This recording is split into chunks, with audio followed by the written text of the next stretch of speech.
Hi there. All right, so I have been playing around. I and some friends have been playing around with this Wii here for a little bit, and they actually. It's a pretty nice little system. It's a little bit smaller than the Xbox 360 there. It doesn't have nearly as nice a hardware. It's basically an improved GameCube. They made some smart decisions. They upped the processor by a little bit. They beefed up the graphics hardware. And mainly they just added some new devices like the Bluetooth controller, internal Wi-Fi that allows to have the Neat controller and some other stuff. So they did some things and they came up with some nice ideas for ways to make better games. And I think it's to their credit that it's still very hard to buy a new one of these. They're very hard to find in the store. So they seem to have done well enough even with a stripped-down, minimal hardware approach.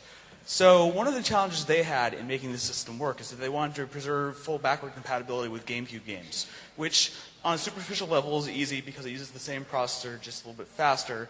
But also there were a number of other issues with, if we have this extra hardware, will it confuse it?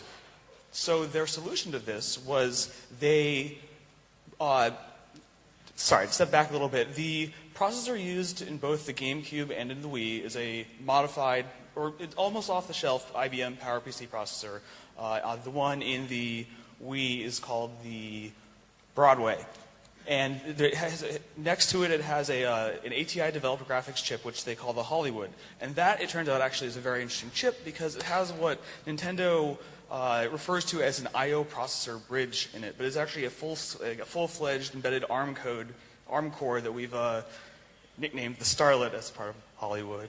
So it does a lot of the authentication and all the checks and all the gatekeeping, and so this device is the gatekeeper through which all of the neat stuff like USB, Bluetooth, Wi-Fi is done. And so what happens is this chip checks. And it sits in between the DVD drive and the rest of the system. And when it detects that you're trying to boot a GameCube game, it more or less shuts itself off. It shuts off all the interesting hardware. It restricts the area of memory that you're allowed to access. And so you can run your old GameCube games, which aren't encrypted and don't have much protection, and it works out fine. You can run GameCube Linux on it, but you don't get any of the neat new Wii features. You've got a GameCube.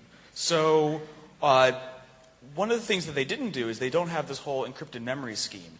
And so what we were able to do is do what we call a tweezer attack, where one of the restrictions they put in to keep something like this from happening is this chip is a gatekeeper between the processor and the memory, and it only lets the processor see like the lower 1/8 page of the memory because that's all that the GameCube had. We had more memory, and in that memory there are fun things like encryption and decryption keys. But you can't see them because you can't get to that memory. Well, if you manage to tie two of the address lines together for a brief moment and then have it try to read the memory, it turns out you can actually read all of the memory with a few little maneuvers. So we were able to do that and then hook up a serial line to one of the controller ports and dump a bunch of data out and parse through it or whatever. And so with that, we were able to recover some encryption keys. And so then I think I have something I can show, hopefully.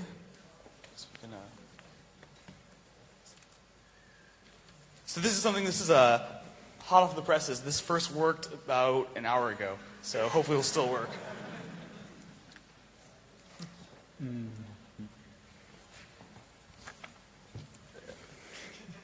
Thank you. This is harder than it looks, right? This is not really Lego Star Wars, but right now we're still basically patching other codes we found. Someday we'll have a nice, Linux bootable DVD, but until that point, all I can show is that we do have code running. It is running in Wii mode, not GameCube mode, because we do actually have access to all the hardware. So this is something that certainly was not all me, but I'm the only one here to actually present about it.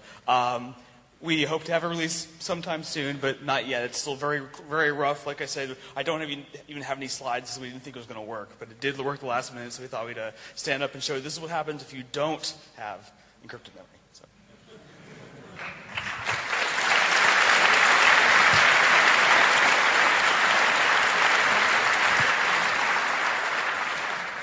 Yeah, thank you guys for watching us. And yeah, that's it. Are there any questions? But I think we're quite late, so maybe If somebody wants to talk with us, we are downstairs in the Hack Center. I think you can't miss the Xboxes. So just go there and ask us. I think it's better than asking it here. I'm sorry that we are over our schedule again. So we will now go away here to make place for the next presenters.